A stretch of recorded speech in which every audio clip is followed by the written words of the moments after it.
Nu ir ko dabar nelaimingas stovi, norėjai, kad atvežiu prie jūros, tai atvežiau. Tu kur tu čia mane atveži, tu pažiūrėk. Nu, prie jūros. Ką prie jūros?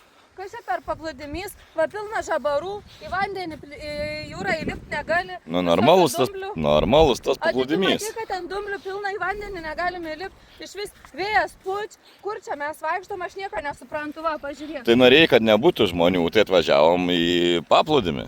Nu tai aišku, kad noriu, kad be žmonių, bet kad paplūdimys būtų normalus. Dabar gali bent paieškoti, kas smėlis lygesnis būtų, o dabar čia koja gali įsisukti. Tai tipo man dabar čia gal iš vakaro reikia atvažiuoti sukasinėti visą tą paplūdimį, tą bišį. Tai ką iš vakaro, tai galėjai bent jau, nežinau, pažiūrėti, kad būtų patogiau prieiti, o dabar aš net nieko negaliu atsigulti pasideginti. Nu tai gali gultis, degintis, viskas. Ką gultis, degintis, pažiūrėk, koks oras jau šalta, jau vėjas pučia apsiniaukia.